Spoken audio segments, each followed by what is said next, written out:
This week's Parsha is Ki Teitzei, or Ki Seitzei in the Ashkenazi pronunciation. And there are some laws here that are quite interesting, and we could spend weeks, months, and years going through all of the details.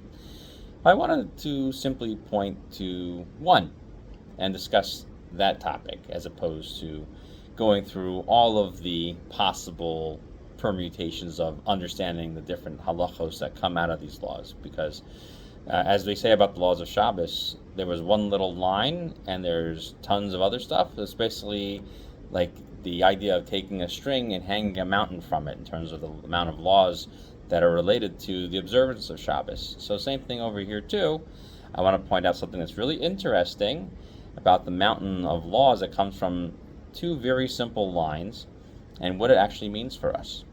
So today we're going to learn about wearing Shaatnez and how the Torah commands us to wear Shaatnez.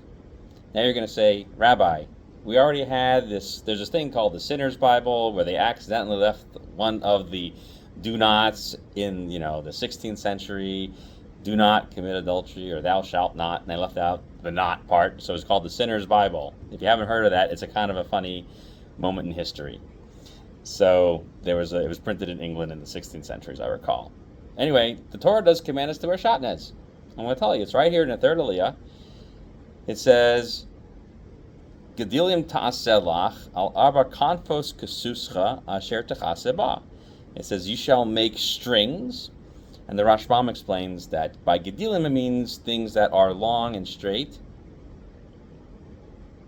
And it is meant to be twisted. That's what the word means. And so that's something that, is commanded. You have to put it on there. So that's what the Rashbam says. But Rashi says, what does this mean? It means you should make your tzitzis out of linen and wool. Here's Rashi's language. Rashi says, Af min kilayim, even from forbidden mixtures. Lakach samachan hakasuv. Therefore, the Torah put them together. And the quote is from Yevamos, which is from the Talmud, Yevamos, page 4, Daf Daled. That's Rashi's comment. Now, what's kind of funny is the first pasuk before that is Lo silbas Shaatnez. Do not wear something known as Shaatnez. Semer upfishtim yachtav, which is then said to wear wool and linen together. So on this, Rashi takes a moment to point out, what does the word mean? It means to be mixed together. And he says that the rabbis translate it and explain it as shua tavui venuz, which means that there are three processes to making the wool. So there is pressing it, okay, which is known in English as being calendared. Okay, that's the shua part of it. And then that's the weaving together, okay, of threads. Okay, that's the tevia. Okay, and then there's the nuz, which means you take the individual fibers and twist them into threads. And so this is how it's understood in the Sifri in Midrash Halacha.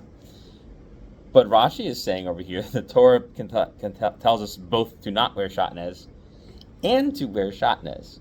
So let's talk about the mitzvah of wearing Shaatnez. So the mitzvah of wearing Shaatnez is pretty straightforward. You have a garment made out of linen, and you need to put tzitzis on it. Okay? And that's not necessarily clear from this verse, but it's implied. Gedilim ta'aselach al kankos kesuscha, right? You should put these strings on it. Now, where do we get this from? Well, it comes from a previous parsha, which we won't dwell on right now. The main point is that we're being told here is a mitzvah to wear tzitzis, even from this forbidden mixture. What does that even mean? Why would you contradict yourself in one statement and then the next? So this question is actually addressed by the Sefer HaChinuch over here, and he explains that there's only two instances where this prohibition of Shaatnez is set aside. One is with tzitzis, and the other time is in the garments of the Kohanim. The Kehanim also wear a mixture that has both wool and linen and a lot of other things mixed into it, but they're all woven together into big threads and then made into garments, and you see it clearly inside of it. So the Chinuch says a very interesting vart. He says that the prohibition of Shaatnez is only extended to those places where you are lacking God's command. You don't have a mitzvah to do it. But in a place where you have God's command, these things, they all come together.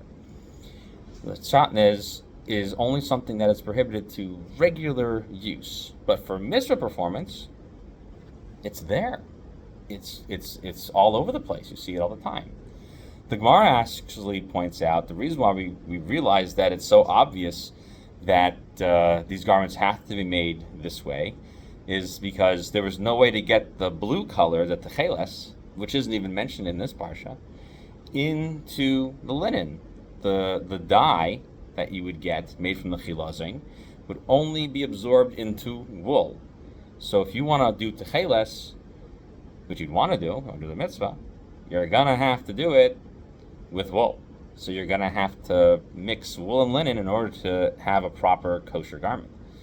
So even on a very rational level, these things are only going to be possible through mitzvah performance. So I would ask further, something to really consider. Why would we prohibit these mixtures? And this isn't the only forbidden mixture. Why would we prohibit this mixture for so many uses, but yet when it comes to performing mitzvahs, we would permit it? So the Chinuch investigates that thought a little bit further, and he talks about the idea that in mitzvahs are a place, and the mikdash especially, where Shaatnez was permitted, is a place where things across the globe come together. It's where everything meets in one place and everything gathers towards that central place. So the idea is that certain things need to not be mixed, while in the mikdash and in the performance of mitzvos, things come together. So in a way, it's a sentiment that's echoed by Shlomo Melech. Shlomo Melech and his tefillah that he recites upon the dedication of the Beis Hamikdash. So you can find this in the 8th chapter of the second book of Kings.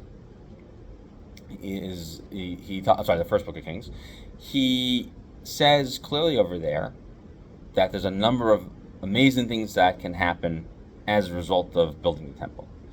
And one of the things that happens is that it's a place that brings people together. How does it bring people together?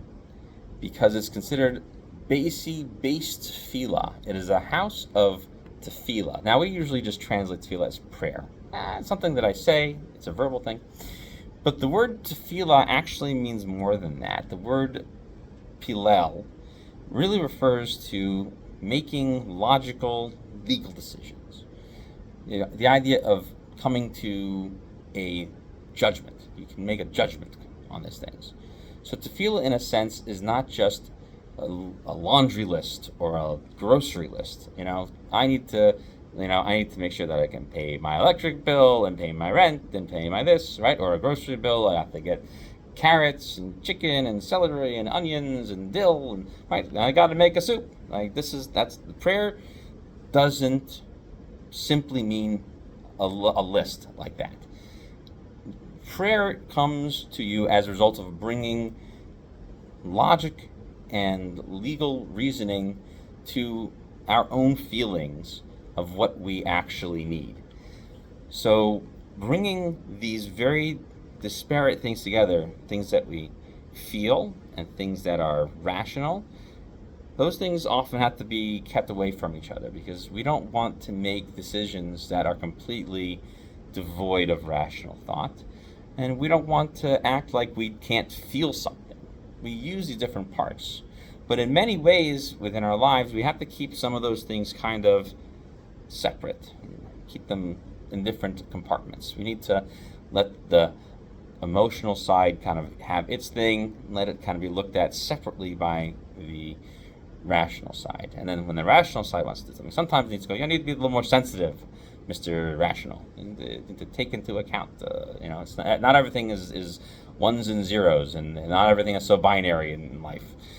So in a sense, the idea of having Shaatnez being permitted in the mitzvah performance is the idea of bringing two very disparate experiences together, especially in a place that wants them to be reviewed and studied and expressed. So the idea of taking these two very disparate feelings, your sort of emotional side, that very rational side, and bringing them in together is perfect for mitzvah performance, because mitzvahs in many ways bring us to both of those sentiments. We're told v'samachta b'chagecha, which we'll read about next week. And we're also told to do something as simple as Gedilim Taselach, right? We're told don't wear Shaatnez, and then do wear Shaatnez. So let the message of this parsha be, wear Shaatnez for tzitzis. Disclaimer, we don't actually do that anymore, so don't go looking for it, don't go asking for it. The final halacha is we don't do that, but just legal theory, it's entirely possible.